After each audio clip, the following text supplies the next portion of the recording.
In the Lab, a Texans podcast that takes a different look at things.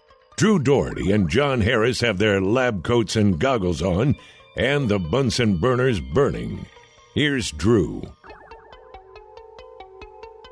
In the Lab is right now. If you're watching, you see me in the red shirt, Drew Dougherty, and my good pal, John Harris, in the blue shirt. John, you are soldiering through things. You are like a regular Cal Ripken Jr. because you're not feeling well, are you? I'm not, but look, man, in the lab's got to happen. It's got to happen, man. It's the week before, a few days before we get a chance to see this team get on a field for the first time in 2020. So it's got to happen. Look, a little steroid injection, not steroid abuse, not androstenedione. Good steroids that help inflammation of herniated discs and muscles. And, but I'll tell you this, at about 9:30 or 10 o'clock last night, I was pretty darn loopy, man. Were you? I was like, whoa. Well, that'll make for an interesting podcast then. My wife kind of laughs at me. I don't drink, smoke, do drugs, any of that kind of stuff. And I never have. It's not been my MO.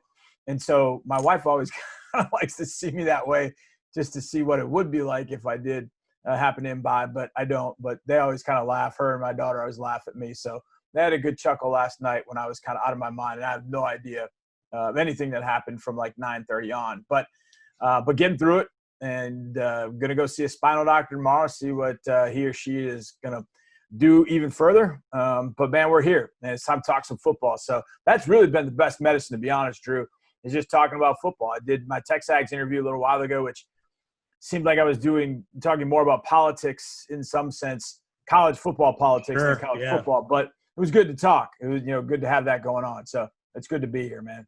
Well, let's discuss, you bring up the spine. Let's discuss the backbone of this team, and that's Deshaun Watson. You could call him the brain of the team. You could call him a lot of different things, the tip of the spear, yada, yada, yada. But let's talk about Deshaun Watson, because we see that one of his main targets, Kenny Stills, is not initially going to be practicing at the start of camp. At least right now he's not. He's got a little bit of an illness, and we'll see if he's out there. But the speed on this team is going to be something to witness. And he's worked out, and we've talked about this a few times over the offseason, he's worked out even before camp started with Brandon Cooks, with David Johnson, the running back, and some of the other players he's thrown to. But based off of what we heard him say last week, what we heard Bill O'Brien say last week, what I asked Brandon Cooks and what he said last week, Will Fuller, the X factor here. And if Will Fuller is healthy for 14, 15, 16 games, look out, man. Look out for this offense, because it's just going to cascade around to the others, isn't it? Yeah, there's, the thing about speed, it's interesting because we've seen fast guys come into the league. And I go all the way back to a guy that some people will never remember, but a guy by the name of Ronaldo Nehemiah, called him Skeets. And he was a world champion hurdler, was just an incredibly fast guy. And the 49ers, when Bill Walsh was out there coaching the 49ers, felt like, well, wait a second, we'll take this guy with speed. We can turn him into a football player. He'll be a dominant threat. And it never really clicked for him. And I as I moved on in life, I realized, there are fast guys that try and play football, and then there are football players that are just fast. And there's a distinct difference. And I think what the Texans have are guys that are football players that are extremely fast, because I think about Will Fuller, and I think about Cooks, and I think about Stills, I think about Cobb, and I think about Kiki QT. Those guys are football players that are fast. And the one thing about that speed is, how do you control it? And I'm going to go in, and I've done a football one-on-one on this. I'm going to do a telestrator, I think, on Brandon Cooks in particular. The one thing about Brandon, we know he can fly. And what I love about watching Brandon is every single route seemingly looks the same, in that as he explodes off the line of scrimmage, you don't know as a defensive back, is this guy going to run by me and go deep? Is he going to run to the post? Is he going to run an in route? Is he going to run an out route? What is he going to do? And then all of a sudden you get scared because he's up on your toes and he's gotten there so fast, you as a defensive back have to turn and get out of dodge. Well, all of a sudden he throttles down, turns the out cut. Sean hits him. That's 15 yards on the sideline like it's stealing. And that's something that a lot of fast, young receivers don't understand.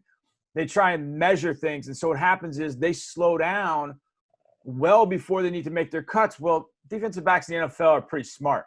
They're like, well, you're not pushing me anymore, so I'm going to slow myself down. I'll get back and make a play on that ball. I see Brandon Cooks, he drives guys off the ball, and gets that separation by getting on their toes. And if they're too stubborn, he just says, you know what, I'm going to run right by you because you're not bailing out of Dodge. So I'm going to just run right by you because if we're even, I'm leaving. And I see that with Cooks a lot. I see it with Fuller a lot. But to have guys like that can control that and get wide open in large part because they're selling those deep routes and DBs have to respect it. That to me is what makes fast functional. And that's what you want to be able to do with these guys. And I think they'll be able to give Deshaun a lot more open windows to throw through. And you got that front five that can protect him to give him time to do that. Yeah, that's a great point you bring up about at the line of scrimmage, DB's not knowing what he's going to do, because I heard the same thing said about another guy who came out of college who had been a Big East 100-meter champion in Andre Johnson. And he wasn't known, mid to late in his career as a fast guy. He was plenty fast. He was just fast enough. But he's a guy who, a scout that I used to do a podcast with on a weekly basis, he said the beauty of what Andre Johnson does is when he's at the line of scrimmage, you don't know pre-snap if he's going to block, if he's going deep, if he's going short, if he's going in. You don't know where he's going because his footwork, his setup is always the same. In a baseball sense, he never tipped his pitches. You never saw what was coming. And that is something, if the Texans have that, like you're saying, in Brandon Cooks, and if that goes to some of the other guys, some of these other receivers, because you compound that with all that speed, and it could be deadly. It could be deadly. Now it's got to happen in a game, but on paper, could be very deadly. Yeah, and of course, as I told Mark last night when we were doing Texans All Access, you were talking about different questions going into training camp, and there's always one, and you just hit right at the end, and that's health. Yeah. The question of health is such it's the number one question every year. So we just kind of put it up on a shelf. I don't even want to say we don't talk about it, but we don't talk about it as a question because it's always there. There's always that question mark of health.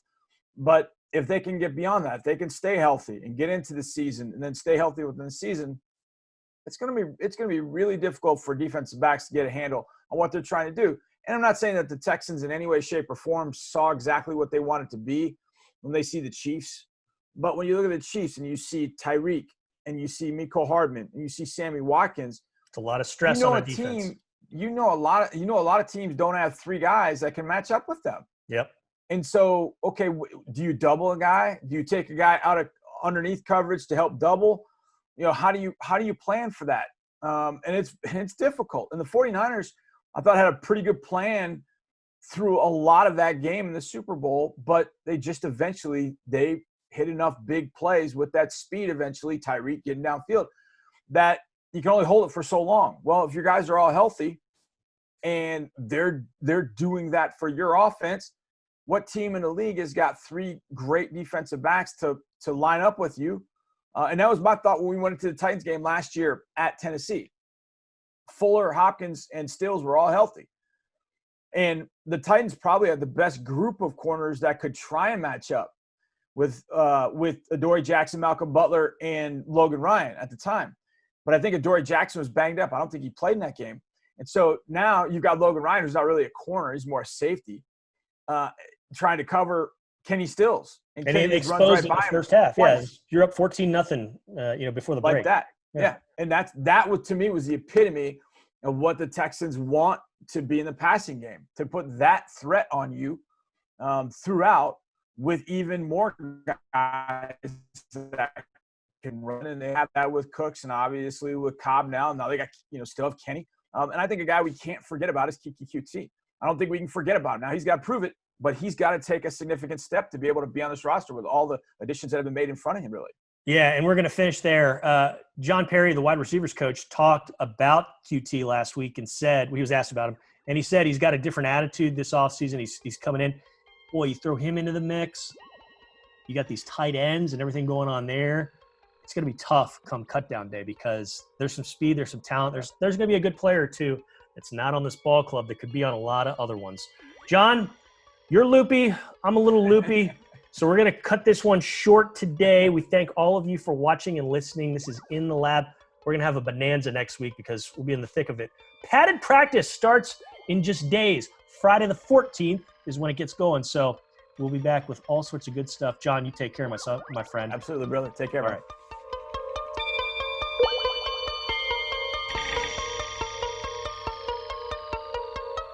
Thanks for watching. Subscribe to our channel and ring the bell to know when we post new content.